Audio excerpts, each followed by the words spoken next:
शिक्षा ही सब कुछ है। मैं बेटी बचाओ बेटी बढ़ाओ की एम्बेसडर हूँ माननीय प्रधानमंत्री जी द्वारा। हमने यही पाया अगर शिक्षा है तो हमारा देश सशक्त है, चाहे वो नारी हो, चाहे वो पुरुष हो, चाहे कोई बिजनेसमैन हो, अगर वो शिक्षा है उसके पास तो उसमें भी बहुत कुछ कर सकता है। जो गरीब बच्चे की जो पढ़ाई, बहुत लोगों की ये दशा थी इस समय कोरोना में कि एक साथ 6 महीना का फीस वो दे नहीं पा रहे थे। बहुत दयनीय स्थिति थी, क्योंकि एक महीने में देना आसान है लेकिन एक साथ 6 महीने का देना बहुत कठिन है। तो इस अभियान को मैं हृदय से प्रणाम करती हूँ और अपनी शुभकामनाएं देती हूँ कि ये इतना सफल हो कि लोग देखते रह जाए। Thank you so much. हमारा सौभाग्य है कि आज इन लोग हमको सपोर्ट कर रहे हैं, इनको हम लोग को मोटिवेशन कर रहे हैं और ये हम लोग कर पा रहे हैं। जब भी शिक्षादान के लिए राजेश जी ने एक बार मुझे फ़ोन किया था कि भाई ऐसे ऐसे लोग हैं और ऐसे ऐसे फ़ीस देनी है, तो मैंने इनसे 2 बार बोला भाई बैंक अकाउंट आपका भेज दीजिए। तो इन्होंने मुझे अकाउंट भेजा तो मैंने देखा डायरेक्ट स्कूल का अकाउंट था। तो मैंने ये तो डायरेक्ट स्कूल का है। तो बोले नहीं, हमें जो काम करना है वो डायरेक्ट बच्चों के स्कूल में देना है, हमें ना हमारे अकाउंट में लेना है। मुझे बहुत अच्छा लगा। मैंने अपने ग्रुप में भी बोला, जैसे मैं गुजराती सेल का पूरे इंडिया का अध्यक्ष हूँ RTI का, तो मेरा काफ़ी बड़ा गुजराती समाज मेरे साथ जुड़ा हुआ है और कोरोना काल में हम लोगों ने बहुत अच्छा काम किए हैं समाज के लिए, तो उसका बेनिफिट मुझे मिल भी रहा है। तो बोलते हैं ना, कर्म अच्छा करेंगे तो अच्छा ही होना है। हमारे ये राजेश भाई श्रीवास्तव ने जो ये शिक्षादान अभियान फेडरेशन शुरू किया, तो उन्होंने ये हम सबको ये कॉन्सेप्ट बताया और ये हमारे ये 25 साल पुराने हमारे दोस्त हैं। तो जब उन्होंने ये कॉन्सेप्ट बताया कि ये एक ऐसा नेक काम है जिसे education is very necessary, right, कभी भी कोई भी काल में हो एजुकेशन बहुत नेसेसरी है और फीस की हमेशा अनफॉर्चुनेटली कहीं ना कहीं तकलीफ होती है। तो ये जो नेक काम राजेश भाई श्रीवास्तव और अभी तो नीरू राज जी का भी सपोर्ट मिला है जो लंदन से आई हुई है, और इसी तरह हमारा भी सबका पूरा सपोर्ट रहेगा आज भी और आने वाले समय में भी। Thank you. I will talk about the Shiksha Dan Abhiyan, what Rajesh Srivastava has started. Shiksha Dan Abhiyan looks like Shiksha, okay, so many organizations are there, they are working for the education, like someone is running charity, schools and in other way. But Mr. Rajesh Srivastava, there is no individual name on his association. Whatever he is asking, he is directly passing to those students, those schools, those who are providing them education. After seeing him all this doing, we invited him for the international, a very prestigious award for the Achievement Award in London last year, I think you went there. Yeah, so he was there and invited by our big association to honor him for this great work. And he is not only appreciated, I don't know much about India, how much he has been appreciated, but I can see in UK and in other part of the world, his concepts are very much welcome. That's the reason, after seeing all these things, we have announced Dynamic Silence Shiksha Dan Abhiyan. So Dynamic Silence from London has supported Shiksha Dan Abhiyan, and we are honoring to them, those who have given their best part and best contribution to move the society forward, not by business or in education or medical field, but in every field. And that's what we are holding this on 6th of June 2022 in House of Commons. We are organizing and awarding to all those achievers, those who have given the very best to the society. That's all. I will not say much.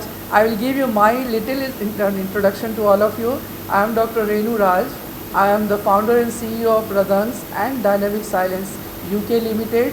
We are taking care of the legal perspective, mediations, and for the personal skill ability to promote those who are keeping themselves behind the door. Many our ladies are there, female, those who are very educated, well qualified, but with the circumstances they are not coming with their talent. So we are bringing those talents out worldwide.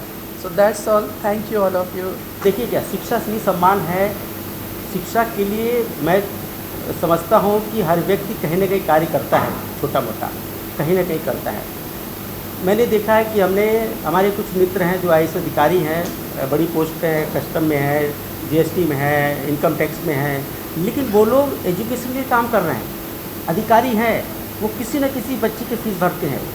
जब हमने उनसे बात की तब उन्होंने बताया कि भाई देखो 4 बच्चे हमने अडॉप्ट करके रखे हैं जो इसी स्कूल में इतना पैसा देते हैं। तो हर कोई अपने अपने क्षेत्र में शिक्षा के लिए थोड़ा थोड़ा काम कर रहा था, लेकिन खुलकर जो अभियान होना चाहिए था इस देश में नहीं हो पाया, अभी तक नहीं हो पाया।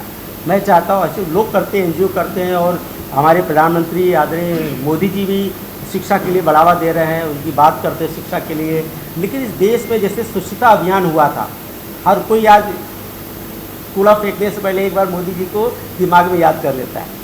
तो मैं चाहता हूं कि आने वाले समय में शिक्षा के लिए लोग काम करें, और यही अभियान जैसे स्वच्छ भारत हिट हो गया, ऐसे शिक्षा दान अभियान हिट हो जाए।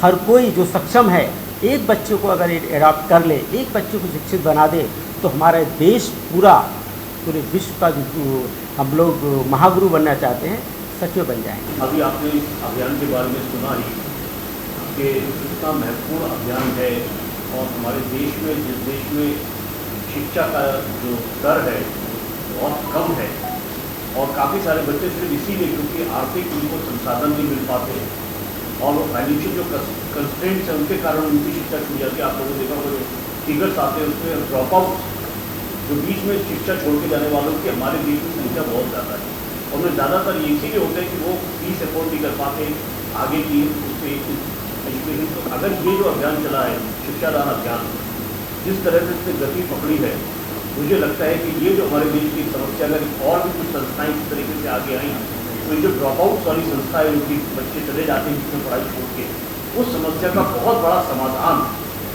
जो सरकार नहीं निकाल सकती वो हमारा समाज निकाल सकता है। और उसके लिए ये जो अभियान शिक्षादान अभियान हमने शुरू किया है, इसके लिए एक बहुत बड़ी एक प्रारंभिक सीढ़ी है, एक शुरुआती सीढ़ी है, और ये अगर सफल होता है तो निश्चित रूप से हमारे देश के लिए इस प्रकार का अभियान बहुत ज़्यादा लाभदायक होगा। स्कूल में फीस भरने की वजह से घर वाले फीस भर नहीं सकते थे। स्कूल में मजदूर का लड़का था, मजदूर परिवार, तो कैसे भरेगा? तो मैंने खुद काम करके खुद कमा के फीस उसको भरा, और वहाँ से मेरी शुरुआत हुई। गाँव से मजदूरी किया करता था, बॉम्बे चला है, ऊपरपट्टी में रहता था, लेट मशीन पे काम करता था, Yogeshwari Saturday Sunday half day, Marve road Malad में कंस्ट्रक्शन बिल्डिंग चलती रही, मुझे वहाँ पर ईट उठाए, जोखिम उठाए, पत्थर उठाए, और ऐसे कर करके मैंने मेरी स्कूल की फीस भर दी मैंने यहाँ तक। इसीलिए शिक्षादान अभियान का जो अभियान है, इसको मैं दिल से प्रणाम करके मैं अवकार दूँ, और मैं बोलूँ Become impression that what I want somebody is already doing, and now we need to associate this in order to पता है एक प्रोपेलेंट, एक ट्रस्ट और एक कैटलिस्ट के रूप में हमको आगे जाने का है। तो आप सभी को यहाँ पे देखिए काफ़ी खुशी हो रही है, और हम चाहेंगे कि जहाँ हो सके, जैसे भी हो सके, इसको आगे बढ़ाएं। और काफ़ी अच्छा है कि आप महानुभाव लोगों का में मार्गदर्शन प्राप्त है और सहयोग प्राप्त है। इन बातों के साथ मैं आप सबों का स्वागत करता हूँ, और मैं राजेश जी को बोलूँगा कि आप देख रहे हैं सक्षम न्यूज इंडिया, सबसे पहले सबसे तेज।